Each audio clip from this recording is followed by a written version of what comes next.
I'm Ann Seymour with Justice Solution. I'm interviewing here in Washington, D.C., January '03.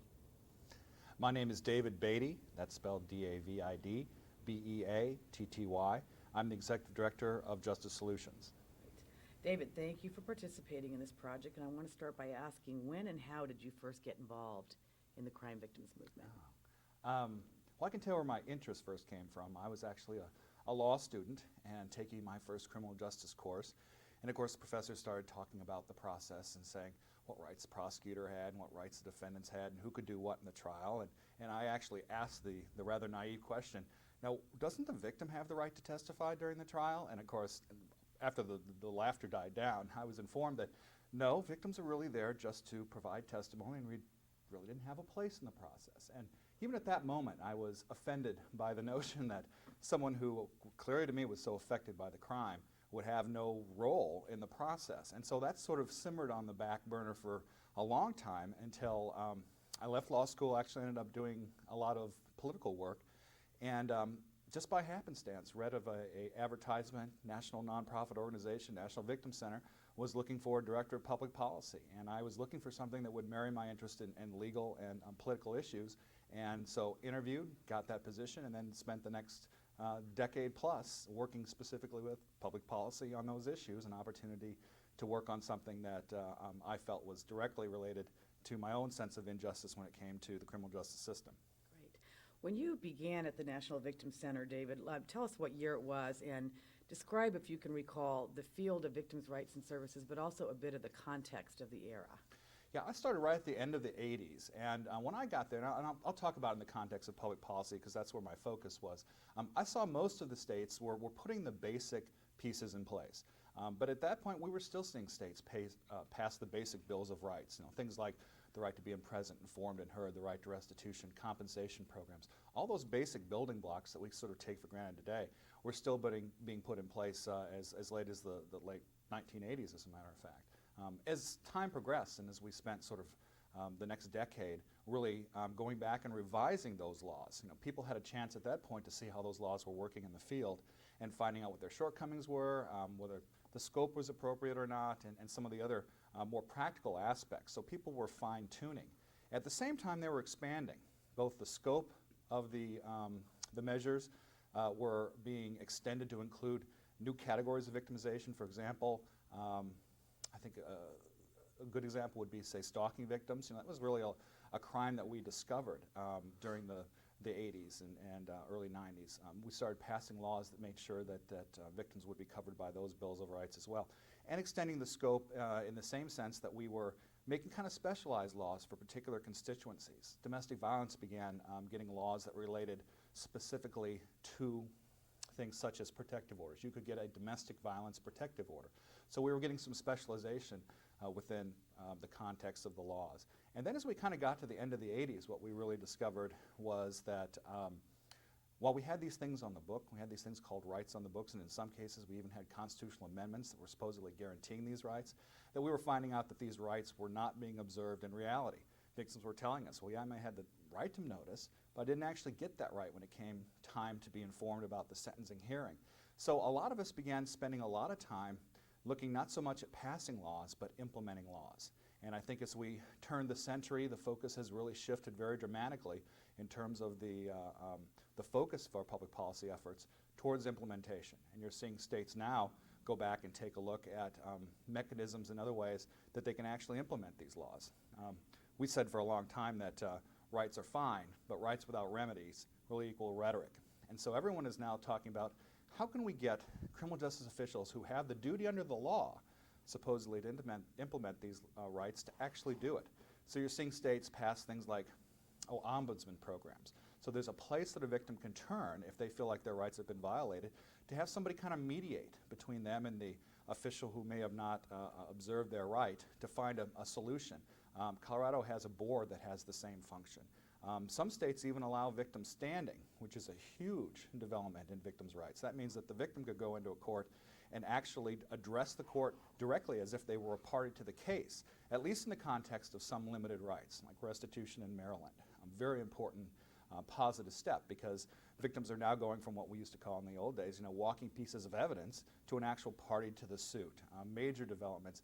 And we're now looking at some of the broader issues in terms of victims' rights. I think probably the penultimate example of that is the fact that there is a federal constitutional amendment that is pending here in Washington that, if passed, will sort of put to rest any question in the mind of any criminal justice official as to whether these rights are fundamental to every citizen and to every citizen who becomes a victim of crime.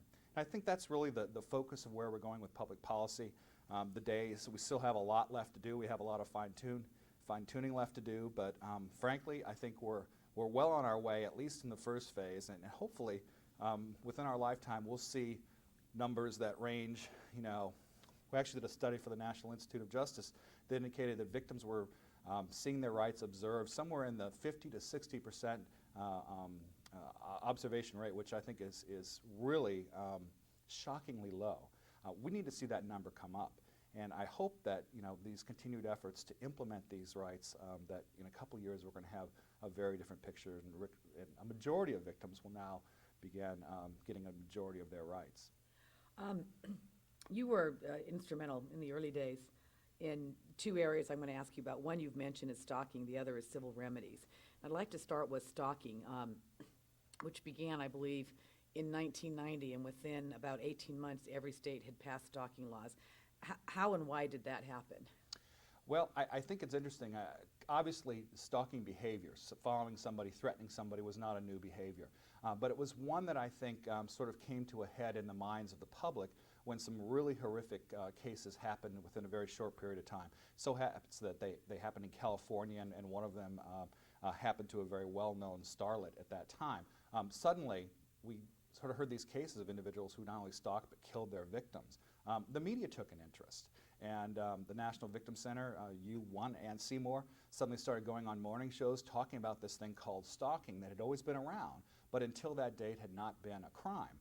A lot of people, after those horrific cases happened and these young women died, people said, why didn't the law protect them? And they discovered that there was no law that prevented the kind of behavior that led up to those murders. So at that point, a young representative by the name of Royce called the center and asked us for a model sample of what a stalking law would look like. And I had to tell him, no such thing exists.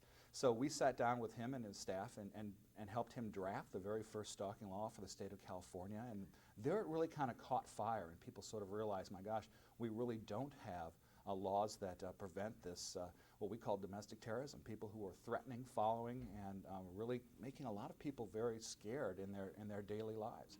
And then within a very short period of time, I hadn't seen any victims' rights law that had passed more quickly than the stalking laws. And as you said, within 18 months, virtually every state in the country had a stalking law.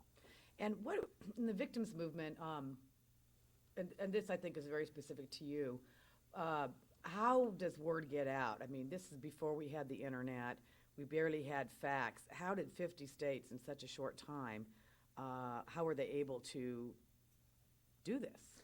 Yeah, I don't know why it sort of caught the imagination of policymakers. I'm sure a lot of it had to do with the fact that it caught the imagination of public media.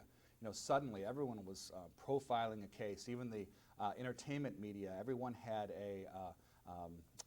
an episode where one of their characters was being stalked. Everyone sort of learned about this in the first place, and everyone, it sort of took on a life of its own. And so policymakers were very responsive. I mean, nobody wanted to be the next state that didn't have a law to protect a young woman who was murdered by their stalker. And so that really, I think, was the impetus behind it. Why it happened so quickly and why there aren't other issues that have been passed that, again, would have the same life-saving effect on victims, I don't know. I think it's just a combination of media attention, public interest, and perhaps advocacy for the individual victims as well. That's great. You were involved in the very early days in developing some of the first resources on civil remedies. I'm hoping you can tell us a little bit about Frank Carrington. I'm hoping you can tell us a little bit about why victims should care about civil remedies. I don't know if I can tell you a little bit. I could probably tell you a lot. Frank Carrington, who is really kind of known as the father of the victims' rights movement, certainly the father of civil rights, I think took an interest this very early. He was an attorney himself, and he realized that apart from the criminal justice system that is there to address the crimes that occur to victims, that we had this other part of the judicial system called the civil system, and that with each crime there was actually a tort or a basis on which the individual victim could sue, whether that meant suing the individual offender or suing those who are directly responsible for allowing that offender to commit the crime. And so Frank started actually representing crime victims and then began collecting other attorneys from across the country who were doing similar work. And he realized that there was enough of this work happening that we really needed to start collecting the cases. So there was a repository to educate attorneys and even victims and advocates like ourselves that this was a possibility. He actually began doing it by himself personally, literally going through, believe this or not, every case that was reported in the country and pulling those that related to crime victims. Shockingly overwhelming task to undertake. He did that for a while by himself, and then the National Victim Center actually provided some resources for him, and we began cataloging those cases and putting them into a database, and we developed what was called the Crime Victim Litigation Project, and that was really the forerunner to most of the work that has been done to collect that information. That, I'm pleased to say, had the opportunity to work with Frank very early on when I came to the National Victim Center, and had a chance to see that grow from what was kind of a discrete project into what is now known as the National Crime Victim Bar Association. We now have enough attorneys who are representing crime victims in these third and first party cases that it justifies having its own bar association. And that now has a brand new branch of attorneys who specialize in representing crime victims whose rights have been offended. So hopefully this will continue to flourish, and that we'll finally, for the first time, have attorneys out there who are uniquely qualified and uniquely interested in representing crime victims in both the criminal and the civil system. Great, thank you. In your pioneering area of victim assistance, which is a public policy but also so much more, what was the greatest challenge, David, that you and your colleagues faced in affecting change? Yeah, I'd have to say it really does come back to implementing the laws, and two words come to mind: ignorance and attitude. Again, we did this study for the National Institute of Justice. We went out to several states and we asked the people whose job it was to know the law enforcement agents, prosecutors, judges, parole, corrections, asked them if they knew what the individual laws were, what the statutes in their state required in terms of victims' rights. And we were shocked to find out that even judges didn't even know the law. So the bottom line is, if you don't know what the law is, if you don't know you have the duty to implement that victims' rights law, chances are you're probably not doing it. So that's the first, I think, real challenge, was simply informing people that these rights existed. Unfortunately, that wasn't the end of it. We found even amongst those who knew that the law required them to provide victims with notice or to allow them to give a victim impact statement, that they simply weren't doing it. And when we asked why, they stated a variety of reasons. Some cases they said, well, we just don't have the money to do it. In some cases they said, well, it's not our job, somebody else's job to do it. And in some cases, surprisingly enough, they said, we just don't think that's important. That's not a priority. There's a famous story that someone tells about the prosecutor in a southern state who held up the Victims' Bill of Rights and said, with some pride said, I violate this Bill of Rights every single day, because it's not a priority. That's not what the criminal justice system is about. Pretty shocking admission that a public servant who is sworn to uphold the law is stating so obviously that he doesn't observe it. So that really comes around to an issue of attitude and how we change the views of those who are quickly becoming a minority, who just don't feel like it's their obligation and that they have no duty to actually implement these laws. That's sort of the most blatant example of attitudes. But a lot of it is simply that victims' rights and victim services is an afterthought. That, yeah, it's kind of something that would be nice to do, but it's really not my job as a probation officer to provide restitution to crime victims. Those are fundamental attitudes that I think are going to take a change at a seminal level. I mean, we have to start changing the attitudes of law enforcement officers and others in the system before they become criminal justice officers. We have to start changing the attitudes of the average citizen, the student who is learning about criminal justice. And so a lot of this, I think, has to do with education and simply providing people with the context that victims' rights and victim services is not sort of an afterthought, but a critical and essential part of the criminal justice system. What I hear you saying, Dave, is in 31 years as a field, is ignorance and attitude still a barrier? It is. As I said, it's one thing that we have accomplished, I think, is that we have at least driven that underground. There aren't too many people, as that prosecutor I mentioned, who will stand up and say, yeah, I ignore these laws all the time. But yeah, there's still some really hardcore folks out there, and I hope they're the minority, although I'm not always sure about that when I go out to the hinterlands myself and begin talking to some of these officials. And a lot of them do it by rote. A lot of them do the minimal that they feel is required by the law, so they live to the letter of the law, but they don't live to the spirit of the law. And that's what I think is really critical about the attitude. Someone who understands why the victim is there and understands the motivation behind the laws, that these people really do have a very important and valuable stake in the process. People who get that don't stop at the law. They go beyond the letter of the law, not to just provide notice. They don't tack out a notice to a victim on a courthouse step. They call or visit or do whatever is necessary to accomplish the intent and spirit behind the law. So even when we've got everyone doing the minimal that the black letter law requires in statutes and constitutions, we still quite won't be home. We won't be there until 90% of the victims are telling me, yeah, I got my rights, I understood what my rights are, and I was able to to carry them out to the extent that I wanted to. That will be the measure of success. I'm going to give you another a sidebar question that I've heard you talk about before. Crime victims, actual survivors, and advocates have, for some time, become involved in national justice and law enforcement and allied professional associations. What's the purpose, and how does that impact what we're talking about now? All right, if I understand your question, this question is, have we gone outside the choir? Have we started talking to professions and experts beyond sort of our own immediate universe? I think we've started doing that. I think it's one of the biggest challenges left for us to do. I don't think there is any service agency, or very few service agencies, that couldn't play a role in assisting victims in one form or another. So we've begun to approach medical professionals, nursing professionals, obviously bar associations and attorneys who are not necessarily involved in the criminal justice process. Even those who deal with more traditional assistance and service education, psychologists and others, all those can play a very important role in helping victims put their lives back together. Because you can imagine when someone has their life destroyed, that every aspect of that life is destroyed, and there's hardly a profession that couldn't play a role. I mean, we've got folks who are medical professionals who are helping reconstruct the faces of victims who have, are victims of domestic violence.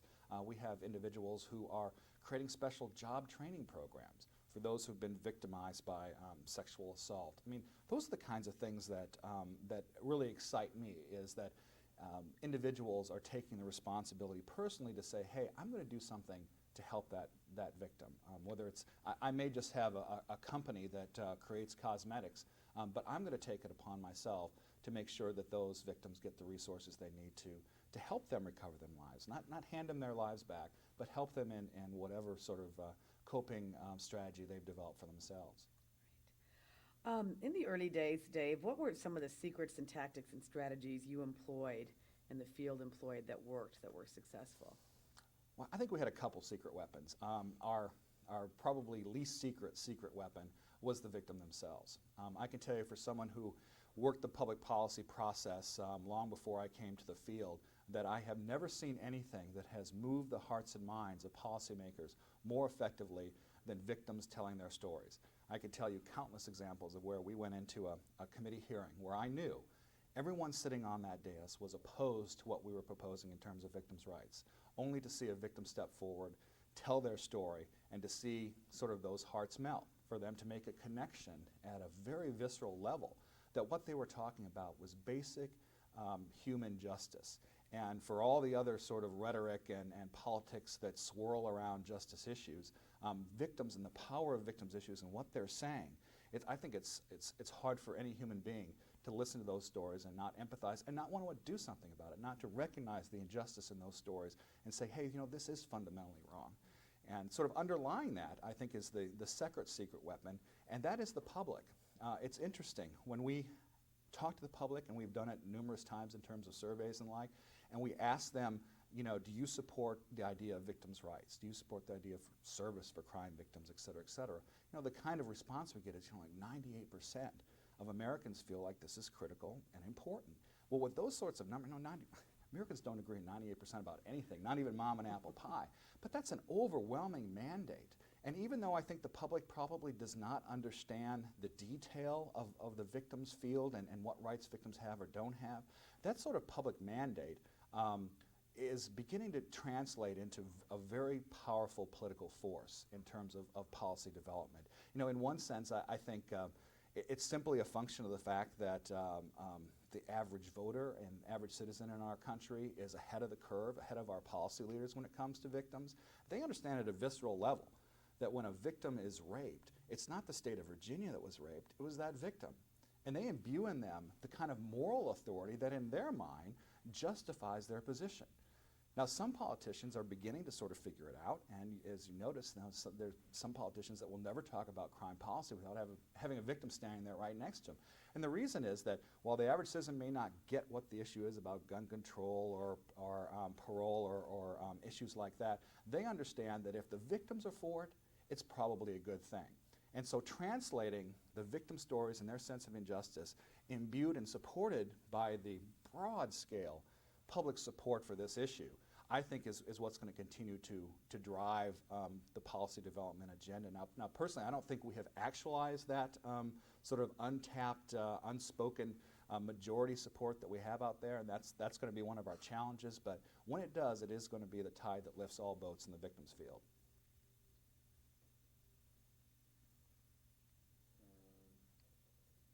Okay. Dave, have there been any failures in the movement, and if so, what are they? Failures. Well, I can think of a couple. I think maybe the biggest failure that we've had, and this is just, I think, maybe a part of the natural evolution of any social movement, is that we've done a pretty good job of communicating to ourselves, preaching to the choir, telling ourselves about our issue, telling our immediate paraprofessionals and allied professionals about it. So, we're good about talking to law enforcement and everyone in the criminal justice system. What I think we haven't done a real great job about is taking our issue to the general public and explaining to them in more than very broad brush details that something more than victims are getting sort of a bad shake in the criminal justice system. People, I think, understand on a very limited basis what this whole issue of victims are all about.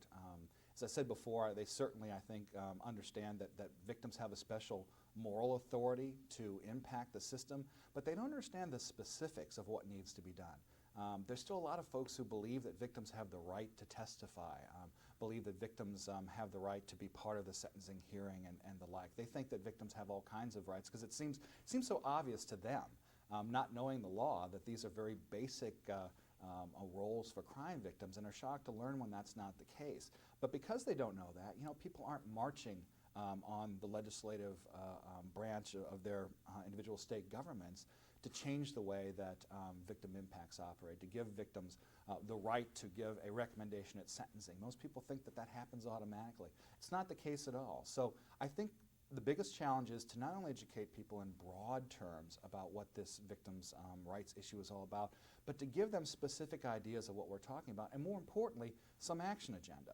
And we started doing that. I mean, we, for the first time, and this is, I guess, again, part of the evolution of victims' rights, the national organizations are just now talking for the first time. We're just now starting to think of having a broad brush or a broad-based policy agenda. We're 30 years old, and no one has been able to sit down and say, here is the agenda of the victims field. We've got some wonderful work that's been done by the Office for Victims of Crime in creating sort of follow-ons to their 10 years after report and others that have proven to be sort of a de facto agenda for the field. But we've never gone the extra step of getting the organizations and in fact, the rank and file members of national organizations to really get forward and support that, so that in effect we are talking to the field with not only the same message but with a single voice. And I think that's the only way that we're eventually going to be heard, not only by the average person out there on the streets, but by policymakers as well. we have to be able to sing as a chorus if we want our voice to be heard. And I think that's one of the biggest challenges that we haven't overcome. And simply, as I mentioned, sort of a follow-on to that, is the fact that we as national organizations have not worked together very effectively. I and yourself, Ann Seymour, and others, just within the last year, have taken upon ourselves to invite the national organizations who represent the various constituencies, domestic violence, homicide, sexual assault, children, all of them, to sit together at a table and talk about what we have in common. Because we do have a lot in common. There's a lot that affects every crime victim in the process and outside the process. But we just now, after 30 years, are sitting across the table, in some cases introducing ourselves.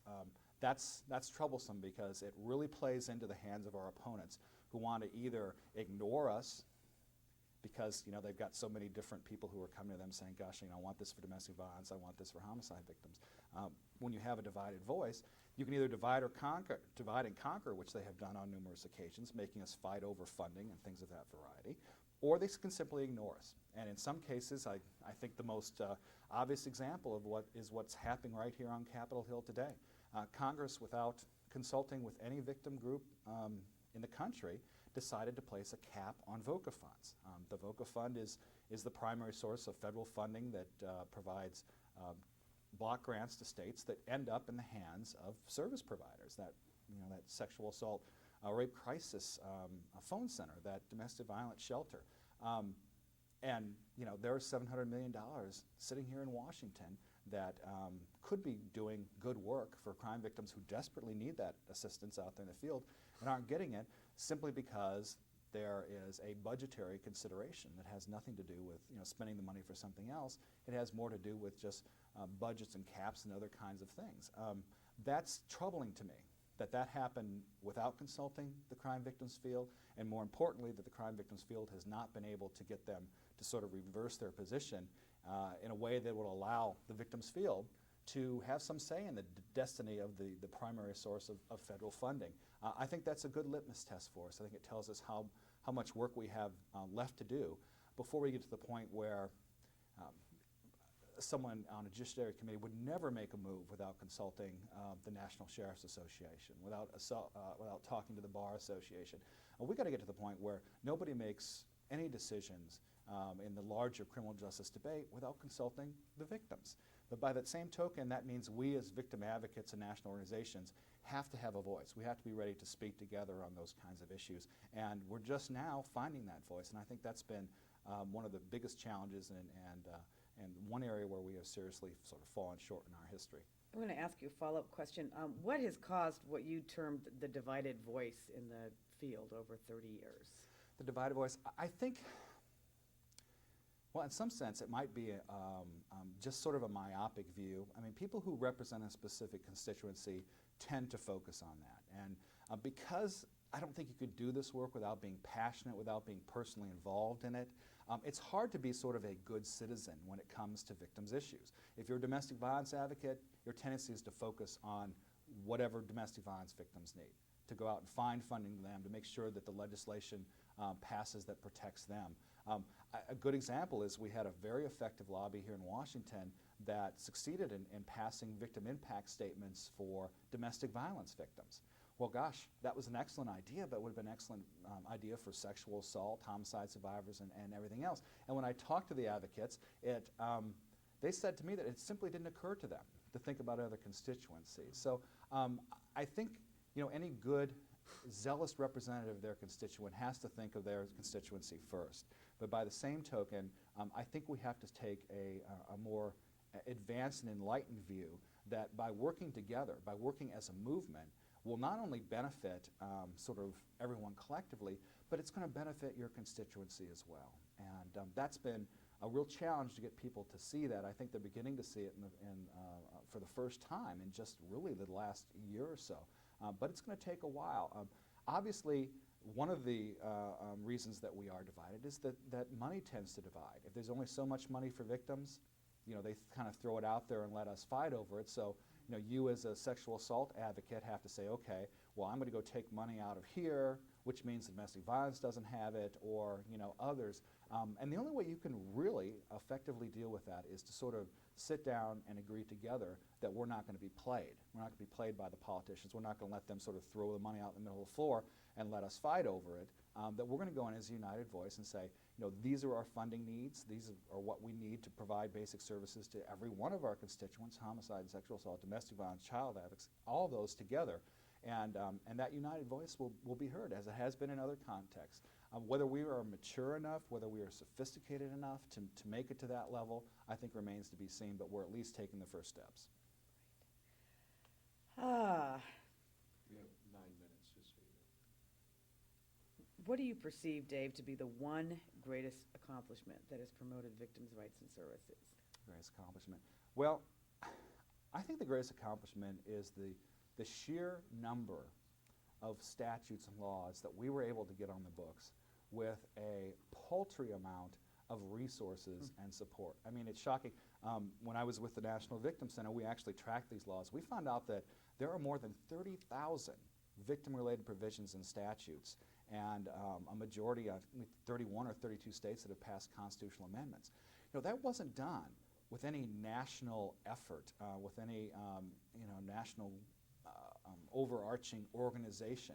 It wasn't done with professional lobbyists. It wasn't done with lots of money taking legislators out to play golf or whatever the traditional lobbying strategies have been. It was, in most cases, individuals or small groups of individuals who went up to the State House, in some cases very naively, thinking, gosh, I can change the laws. That maybe has been one of our greatest weapons, is that we're naive, that we think democracy still works. But in our case, it has. Those individuals have been able to make the case for why their situation really is deserving of legislative attention, why the criminal justice system is inherently unfair and doesn't consider the interests of crime victims sufficiently. And as I said, the stories of those individual victims has, I think, been the primary reason that we've been able to accomplish in a relatively short period of time what other constituencies and special interests have not been able to accomplish. And so I think that's probably the most amazing accomplishment that we've had in really the last 30 years. I mean, that and the fact that, frankly, we've now reached the point where it is uncool to not be for victims' rights. Just like back in the olden days of civil rights, at some point it became politically incorrect, I hate to use that term, but became politically incorrect not to support the basic civil rights of minorities in this country. Well, we have done the same. There are very few folks that you can find out there who are willing to say, I'm not for victims' rights. Everyone knows that that's not politically correct, or it's not politically acceptable to those who support them. Now, just as with civil rights, we may have done nothing more than simply driving it underground, because everyone will sort of say the magic words, I'm all for victims' rights, but. And it's what comes after that but that tells me that we still have a lot of work to do, but we don't have enough money, but that will impact the rights of defendants. So we still have a lot to do, but at least people are now at a place where they understand that it's wrong to be against victims' rights, and that's a major accomplishment.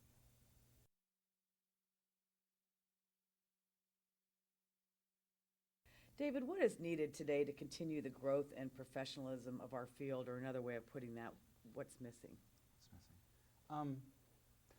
I think one thing that's missing is that we're not providing those who are looking for careers with a clear career track in our field.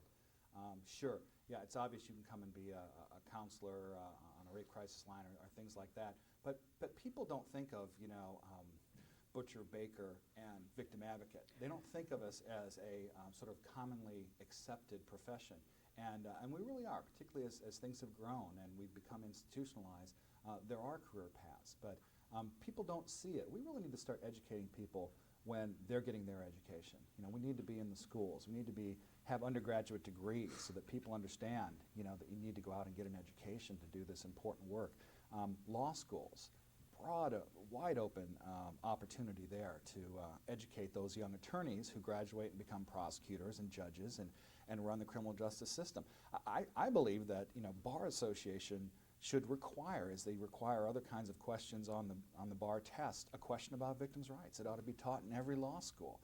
We ought to have clinics. We've got a few legal clinics out there that represent crime victims, but we should have one in every single law school in this country, so that people understand that this is what this profession is about, and more importantly, how valuable this work is.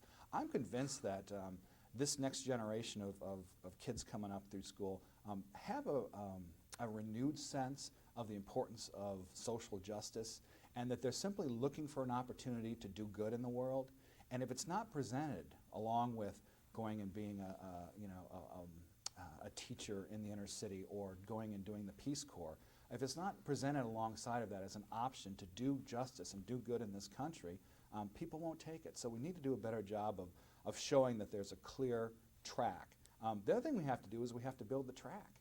Unfortunately, we've got the first few miles laid, but what happens is people hit the end after they've done their first job or maybe been promoted once, and it's very difficult to go from counselor to director or to deputy attorney general on that path. We have to find a way in which people can begin in this career and stay in this career, because we're ending up losing some of our best and brightest people because there's nowhere to go. There's no room for personal growth, and so people end up burning out, and we're losing our best and brightest people, unfortunately, because we don't have a clear career path for them to follow.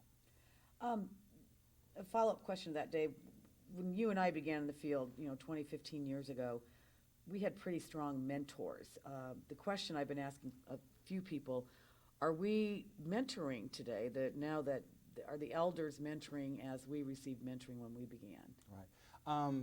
Yeah, unfortunately, there really weren't a whole lot of mentors in our field. When you started out, you don't have veterans in a field until you've been around for a while.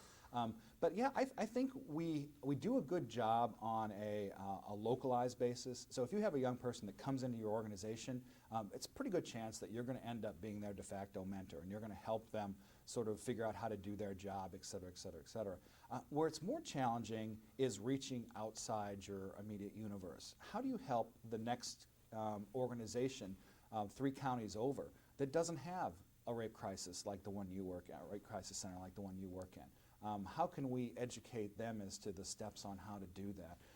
How can we provide them with the critical lessons that we have used to survive? I just mentioned that a lot of people burn out in this field. They go on to do other things. They're lost to us.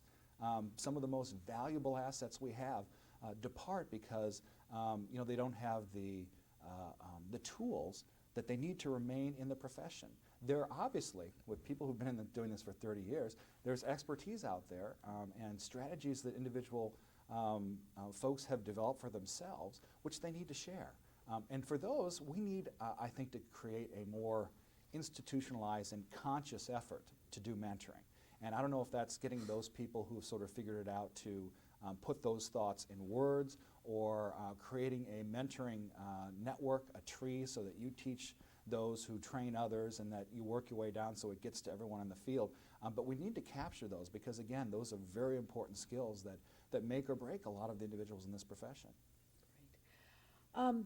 A new person who's joined the field, David, in the past 1 to 10 years, what advice can you give to these professionals and volunteers for the future?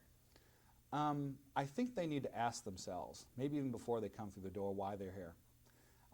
Because unlike other professions, maybe being an accountant or other professions that don't really require a personal commitment, I think it's difficult, if not impossible, to do this work without getting personally involved. I mean, you have to care. You have to really sort of become a true believer. If you don't, you're going to end up not only being of little help to victims, but in some cases may actually hurt victims.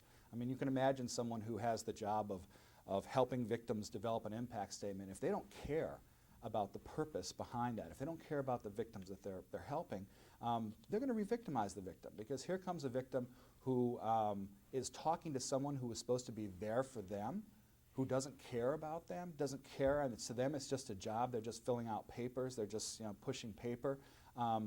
They are the representatives of the criminal justice system, and whether it's justified or not, they're the way in which victims view whether the system and indeed society cares about them. So that's the first thing, is I think they need to ask themselves whether they're coming here because they care about the people that this field is intending to provide assistance to. The other thing I think they have to ask is that Are they here to really provide some leadership, to change things? Are they willing to be a change agent? Are they willing to break a few eggs? I think one of the greatest weapons that we have had to change the hearts and minds inside the criminal justice system is simply having advocates there. Simply having someone in that prosecutor's office who is, it's always the victim lady. That's how they refer to it, the victim lady. But that victim ladies, their mere presence in the system puts them at the table. They get to come to the discussions when all the attorneys talk about their prosecutorial policies. They can always say, what are we doing for victims? And eventually, when you're exposed to the victim lady long enough, she makes little progress with you. You sort of get what she's saying. She starts to make some sense. Suddenly, you become imbued with the same sensibilities and caring for victims as everyone else. So we're really changing. It's interesting. I think maybe that has changed the face of the criminal justice system and changed as many hearts and minds as anything from the outside, such as demanding rights or passing laws. It's having someone who's sitting there at the table saying, hey, let's not forget the victim. And that is a critical role. And sometimes those individuals take a lot of heat. Particularly in a prosecutor's office, they'll say, hey, we're not about the victims here. We're about prosecuting and putting the bad guys away. And you need someone to sort of remind them, hey, it is about the victims. They have rights. And in some cases, that means that they have to be a little proactive and take some heat. But that's, I think, really changing the system. And that's not for the meek. We're still at a phase in this field where we're pioneers, and you cannot be a pioneer sitting still. You have to be willing to move forward and to take some risks and go out on the edge of the field and broaden it and improve it. And so it's not for the faint of heart, and not everyone is cut out to do that. And people need to ask themselves whether that's something they can do before they accept a job, which is really, it shouldn't be a job. It should really be a vocation. It should be an avocation, not a vocation. What's your vision, David Beatty, for the future of our field? What's my vision?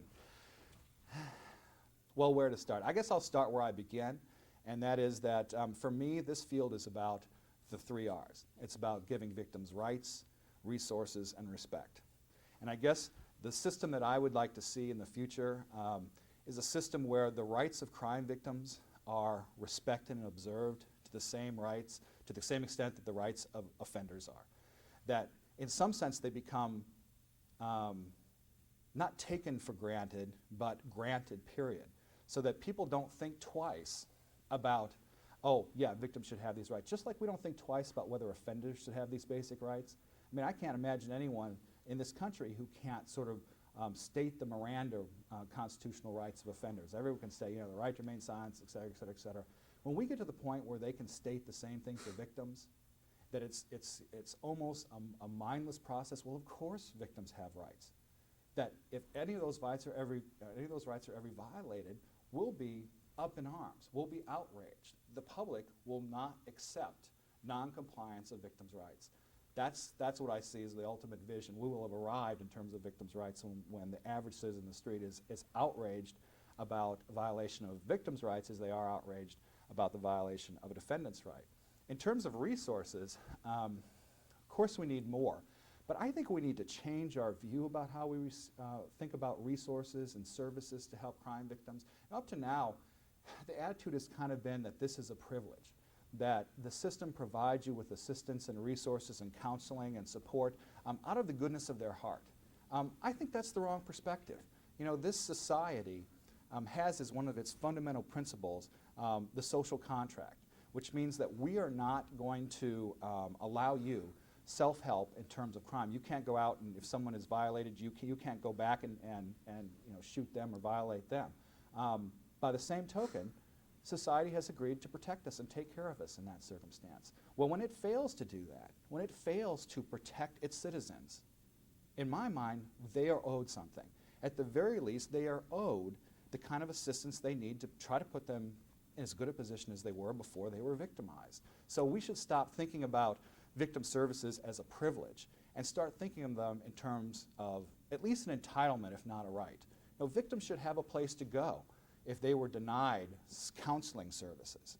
Just as you have a place to go if you're denied welfare or something like that, there's a whole administrative service and process that you can go through. So we should start thinking about services in those terms so that victims don't have to go hat in hand and beg for services, that it's their inalienable right, in effect, to have those kinds of assistance and services available. And then finally, respect.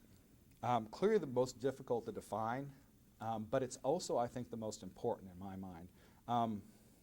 It's difficult for me to articulate what respect looks like in concrete terms. The only analogy I can think of is the way in which we think about returning war heroes and veterans. You know, the kind of respect that we have for them, and the way that society welcomes them back from a foreign war. The analogy is that when we're dealing with victims, we're dealing with victims who survived this nation's war on crime.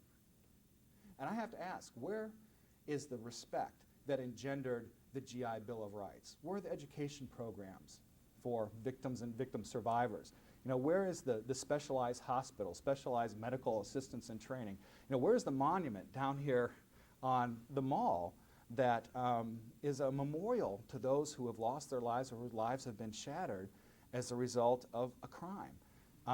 The kinds of attitudes and the way that even individuals think about war veterans. You know, back in World War II, when a veteran came back to your community, people took on the individual responsibility to make sure that that veteran was able to sort of take their life back. They offered him jobs. They took him casseroles. They went out of their way to make sure that that person was integrated back because of their acknowledgement of what they've been through. They experienced some of the most horrific behavior that humans visit upon one another. Victims are no different. Victims are no different. Yet the average citizen out there sort of turns their head. Maybe it's out of denial, maybe it's out of fear.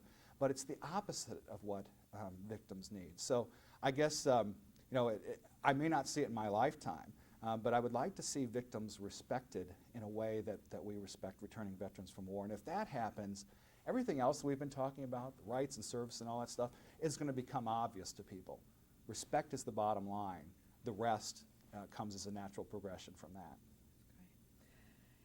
What is your greatest fear in the future, Dave? I'd say my greatest fear is that people have begun to think of the victims field as past its golden age. I think policymakers, maybe even the media, maybe even citizens to some degree, feel like they have already done the victim thing. You know, they had their time. Their time has passed. We've taken care of them. We can go on to other things. That's dangerous for a lot of reasons. Number one, I think it's dangerous because it really would preclude any additional advancement, providing additional services to crime victims out there in the field. Very troubling because clearly we have not provided sufficient resources and assistance and rights for crime victims so that their lives are truly impacted in a way that was intended.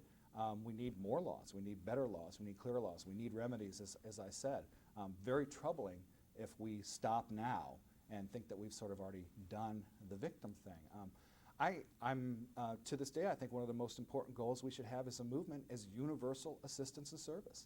You know, we should not rest until every victim, no matter where they live, no matter what their ethnicity or religion or where they come from, no matter where you are in this country, you ought to be guaranteed some minimal level of assistance, services, and rights. And we shouldn't rest until every single victim in this country has those minimum sorts of support. So if we haven't done that, we can't even talk about expanding the scope and providing even greater services for crime victims. We're not even doing the minimal for those victims. My other fear, the other part of that is that I fear that maybe we are beginning to actually lose ground and that we may end up fighting a rearguard action. I'm very troubled to see that after this sort of golden age, as some would describe it, that number one, people are beginning to rethink their priorities in terms of financing. We happen to be at this moment in a bit of a financial crunch, and a lot of states are having their budgets cut and slashed in pretty radical fashion. I was very troubled to see that one of the first places they look to cut is victim services, because that tells me that we are still not a priority in their minds. I begin to see policymakers being emboldened to come out and actually oppose victims' rights, to question whether the rights we have on the books are appropriate. And so maybe we're dealing with an actual backlash. We have to be as proactive in maintaining rights and services for crime victims as we were in obtaining them in the first place. And that's my greatest fear, is that we lose passion along with sort of the high-profile priority nature that we got in the general public and amongst policymakers, to the point that we actually end up losing ground at a time when, frankly, there's so much left to do. I'm going to ask you a couple of bonus questions. One is that if someone came to Justice Solutions tomorrow and wanted to, I don't know, work for you, volunteer, whatever, and they asked you what's different from now from the day you started in the victims field, how would you answer that? I guess I would say the biggest difference is that we have learned some lessons along the ways. We spent a lot of time doing everything because we didn't know what to do, and we didn't focus our efforts as well as we might have, so we ended up wasting a lot of time. We ended up fighting a lot amongst ourselves in terms of either turf issues or fighting amongst ideas or directions, et cetera, and there was a lot of spinning wheels. I think now, 20, 30 years later, we have a clearer sense of what's to do, what's left to do, and because we do have the advantage of hindsight, we have something to build on. And so I think the fact that we have made progress virtually across the board has given us the opportunity to use it as a springboard to do more. Clearly, as I said, we have people who sort of understand victims' issues across the board, both within the criminal justice system, people who are reticent to speak out against victims' rights. Those who are traditional opponents, they at least are wary, and it's been politically inappropriate to speak out against it. So the environment, I think, is much improved, and that reality has allowed us to go farther, to begin to talk about changing attitudes, which is, I think, the last wave when it comes to any social movement. You can change the laws, you can start forcing people to comply with the laws, and then ultimately you change the attitudes, which makes it an accepted and institutionalized part of society. We're working on that last one, and we have an awful lot to do before we've really convinced people that our cause is not only just, but it's worthy of priority and support from across the board in our society. And last year, David, 2002, you co-founded Justice Solutions. What up with that? What is Justice Solutions? Well, it's an interesting, I guess, end result of a mature criminal justice process. What we find out is a lot of us who have been working in this field for a long time really enjoy doing the work that we enjoy and working with one another, and spending time just sitting around talking about sort of where we ought to go next as a field, and what's the next horizon, and try to do some of the forest rather than the trees kinds of thinking. And a lot of us have been working in national organizations, and we wanted to sort of focus and do the kind of work we wanted with the people that we wanted to work with. So the idea of creating a vehicle that would maximize those opportunities for those who were consulting and senior advocates in the field sort of came to light. And so we sat down, again, on a shoestring, which we're proud of. Everything in the field seems to begin on a shoestring, and developed what is really a virtual organization that is an attempt to bind all of these very experienced, knowledgeable, and very effective advocates together in a way that will allow them to find common interests, to work on projects that really need the kind of veteran expertise that they can provide, and to use it as a vehicle to really begin focusing on some of the big issues, the policy issues. I mean, so it's a cross between a think tank, a nonprofit organization, an association. I think it's really a hybrid, something that the field hasn't really seen. And because it's built as a virtual organization, which means that those consultants are part of a network linked electronically through the internet, rather than having everyone move to a single place like Washington, D.C., has made it a kind of an ideal opportunity that provides the customized career creation that veterans in our field really see as where they want to go with their careers. Great. I interviewed David Lloyd this morning, and he said, I'm going to paraphrase, but one of the assets of our field is that we have so much fun. Do you agree? Yeah, you know what? I think in any high-stress field, you have to sort of find the outlet, whatever that emotional outlet is. Some people Some people cry, some people exercise a lot, some people smoke, some people drink. A lot of us have decided that the most healthy thing to do is to have fun. So we're very much adherents to the work hard, play hard kind of reality. It's not uncommon that we'll go out and do a weekend's worth of work and then spend an extra day just getting together, having fun, and skiing, chatting, what it is, just getting together and sort of bonding in a way that I think is critical. I mean, you can go out and party with anyone, but it's different when you're partying with colleagues who know what you've been through, can understand the sort of challenges and how critically important it is to have fun. You have to get out there and enjoy yourself because, if you don't laugh, you cry. And it's just too hard and too difficult and too challenging not to be in touch with the fun side. You really have to balance it off because otherwise all of us would be so depressed we couldn't get out of bed in the morning. So as someone who actually trains the field about burnout and stress and crisis intervention and all the incumbent challenges that go along with that, we're actually beginning to teach ourselves how to have fun, or at least to remember ourselves, to take time for yourself.